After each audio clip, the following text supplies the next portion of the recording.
Next hero. Next one we're looking at is the Grave Robber, guys. So, Grave Robber is one of the more popular heroes in Darkest Dungeon. I personally don't necessarily agree with the amount of popularity she has. A lot of people are like, oh my god, she crits all the time. Yeah, she also misses all the time too. So she is very similar to the Leper, probably not as bad with accuracy issues, because many of her combat skills, like Thrown Dagger, will offset her accuracy problems, but you're going to miss probably on the first turn. So is it really that good? So I don't agree with what a lot of people say with the Grave Robber, that she's really that strong from a combat perspective. In my opinion, she works really well with another Grave Robber. If you guys wanted to really manage your stress, you could run 4 in one party, as they're able to forage their own food, and so many crits would allow them to actually manage their stress down. You wouldn't even need to bring food. If you ran a dark run, you wouldn't even need to bring food with her. But that's a more advanced topic. We'll talk later on about some advanced strategies and full DPS classes and things like that. So let's talk about what she's really good at. She's really good at scouting. Get a lot of scout checks with her. And again, I can't confirm or deny this, but in a dev video, I did read that, or I did hear that if you put her in the front, you're more likely to get more scout checks. And then if you did that, you could run Shadow Fade to stun the mob in one of the first 2 slots, and then move her back and give her a dodge buff. Pro tip, I would recommend doing that.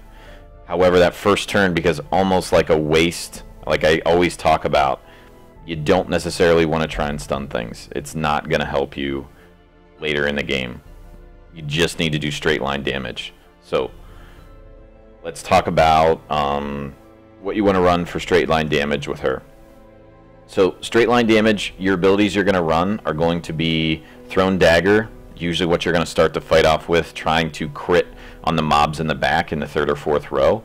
You're going to run Lunge to finish a lot of mobs off.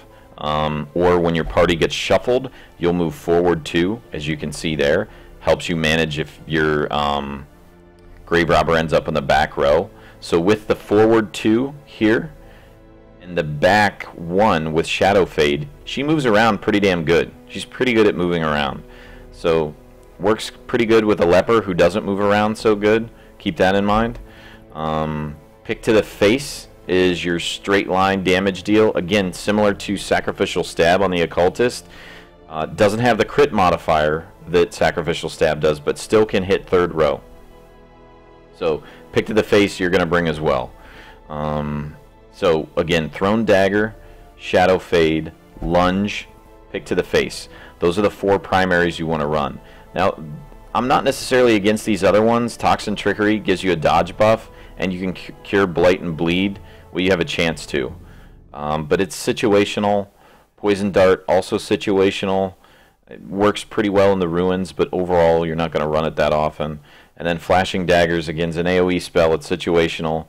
You could run it if you were going to use her to finish off mobs, but that's normally not how she's utilized. So you're going to run her primarily 3rd slot, maybe the 2nd slot, and use her really to try and crit to manage your stress and DPS down mobs, obviously. Now, if we look at her camping skills, Gallows Humor is one of the stronger ones in the game. That's really good. You got to take this. And the other one I'd recommend as a must-have is Night Moves, which gives you a chance to scout, an improved chance to scout. She's already pretty good at it, so that makes that pretty strong. Outside of that, if you're low on food, forage, but you shouldn't be low on food, you can control that before you go in the instance. The Pilfer, producing a supply item. Again, you can control how many supply items you bring. So those 2 are really only viable if you're running a 4 Grave Robber party, in my opinion, currently. But she's really good at disarming traps late in the game. she's really good at disarming traps, so I'd recommend that you use her to do that as often as you can. And as far as the trinkets, I'm on a different play just to show you the Grave Robber right now, but the trinkets I recommend taking again would be Legendary Bracer and Focus Ring. For most of your DPS classes, that's one of the best combos. There's a few others that you can run, but generally speaking, that's a pretty strong one.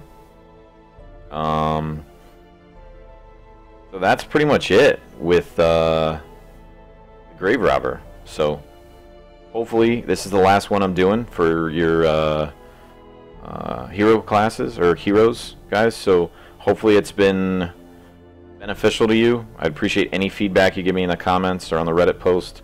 And hopefully check out my stream.